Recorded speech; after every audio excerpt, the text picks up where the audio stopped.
देख रहे हैं कि जैसे कि इंडिया मैन्युफैक्चरिंग हब माना जाता है, हर चीज इंडिया में प्रोड्यूस की जाती है। लॉकडाउन की वजह से चाइना की इकोनॉमी बिल्कुल गिर चुकी है, एकदम से गिर चुकी है। अब लॉकडाउन उधर लगा तो इसका बेनिफिट हो रहा है इंडिया को।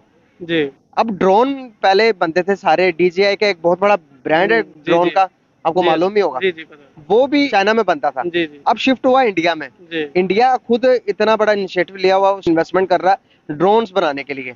हुँ। ड्रोन खुद बनाएगा और दूसरे मुल्क में एक्सपोर्ट करेगा। कितना कितना बड़ा आप समझ रहे कि इनिशिएटिव है ये इंडिया के लिए। इंडिया के लिए बहुत अच्छा इनिशिएटिव है, लेकिन ये दूसरे मुल्कों के लिए एक मतलब एक सोचने का बात है कि आप देखें, अगर एक इंडिया चीज़ टेक्नोलॉजी प्रोड्यूस कर रहा है, तो उसके बाद उसका बैक एंड पे उसके पास सॉफ्टवेयर भी होंगे, उसकी चीज़ें भी होंगी, तो वो उसको मैनेज करेगा।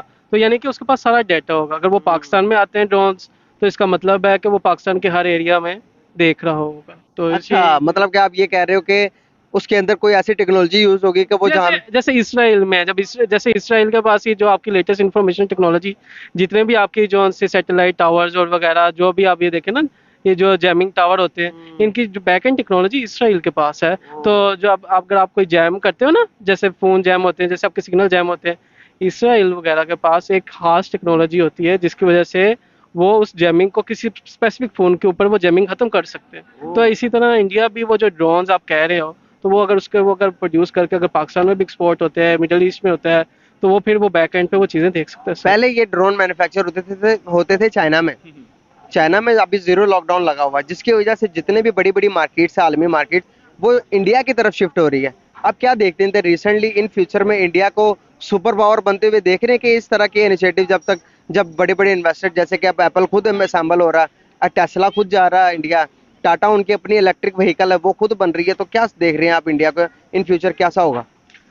मैं ये समझता हूँ कि इंडिया ने काफ़ी ज़्यादा ग्रो किया है रिसेंटली, काफ़ी हमें, और ये कह लें कि मैं ये समझता हूँ कि वो अपने इकोनॉमी पॉइंट ऑफ व्यू से काफ़ी ज़्यादा जो है ना आगे जा रहे हैं। और मैं ये समझता हूँ कि पाकिस्तान को भी शायद इससे सबक सीखना चाहिए। वो हर मुल्क चाहता था चाइना में इन्वेस्ट करे, लेकिन आज जो इंडिया है, हमारा हमसाया मुल्क, वो बहुत ज़्यादा तरक्की कर रहा है। लेकिन आप देख सकते हैं कि ड्रोन का प्रोजेक्ट उन्होंने स्टार्ट किया है, नरेंद्र मोदी ने खुद फ्लाई करके जो कहा है कि अब मैन्युफैक्चरिंग का हब बनेगा इंडिया ड्रोन में। लेकिन आप देखते हैं कि उन्होंने 136,000 करोड़ की इन्वेस्टमेंट की है सिर्फ अपने ड्रोन में। आप क्या सोचते हैं एज़ कम्पेयर टू पाकिस्तान? इस सिनेरियो में कहीं नज़र नहीं आता। इवन पाकिस्तान की इकॉनमी अभी तक स्टेबल नहीं हो सकी 1947 के बाद। क्या वजह लगती है? इसकी वजह ये है कि पाकिस्तानी जितने भी पॉलिटिशियन, जितने भी, जब से पाकिस्तान बना हुआ है आज तक जितने भी पॉलिटिशियन आए, किसी ने भी पाकिस्तान का नहीं सोचा। जैसे नरेंद्र मोदी है, वो इंडिया का सोचता है, प्योर इंडियन है, वो इंडिया की ही इकॉनमी के बारे में सोचता है और इंडिया की ग्रोथ के बारे में सोचता है। अगर हम भी सारे पाकिस्तान के बारे में सोचें तो हम भी बहुत ज़्यादा तरक्की कर सकते हैं। बिल्कुल सही। तो आपको क्या लगता है कि एज़ कम्पेयर टू इंडिया, आप देखते हैं कि सिर्फ इन चीज़ों, मैन्युफैक्चरिंग की चीज़ों में नहीं बल्कि हर सेक्टर में ऊपर चला गया।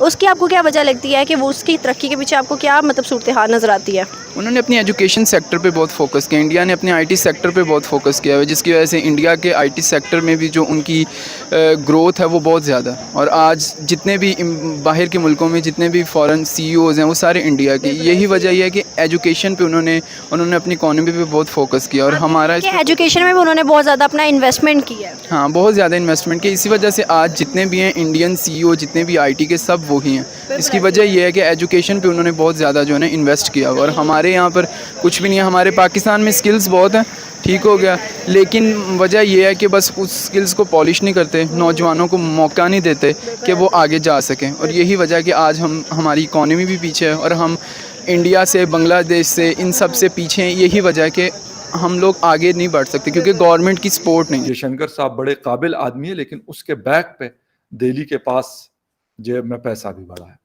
उनको ये फिक्र नहीं होती कि यार अमेरिका नाराज होगा तो हमें कहेगा अच्छा आपको $1 अरब नहीं चाहिए, हम आपका बंद कर देंगे। ये टेंशन उसको नहीं होती। तो इसलिए उनकी फॉरेन पॉलिसी, वो रशिया से तेल खरीदता है और अमेरिका को कहता है भाई आपके साथ हमारा अपना हिसाब किताब है, लेकिन रशिया के साथ हमारा अपनी दोस्ती है।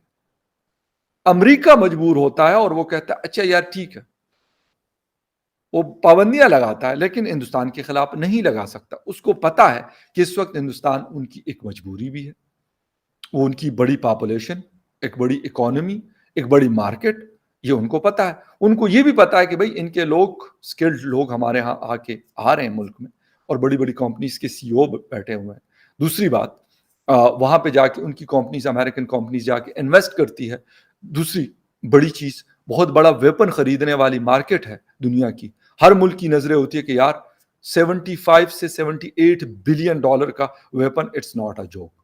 तो ये जब खरीदता है तो वो लाजिमी बात है, जर्मनी के भी मतलब जिसे कहते हैं मुंह से राल टपक रही होती है, यूके की भी, रशिया की भी और अमेरिका की भी, जितनी भी बड़ी ताकत है। तो ये नहीं कहता उसको कि भाई आप ये जो आप कम कीमत पे क्रूड ऑयल खरीद रहे हैं तो ये आप ना खरीदें, कह दे जरा। लेकिन हम फंस जाते हैं, हमें ये डर होता है कि यार अभी हमारे पास तो ये महीने का जो बिल के पैसे हमारे पास नहीं है, जो हमने खरीदना है, जो खाना पीना करना, उसके पैसे हमारे पास नहीं है।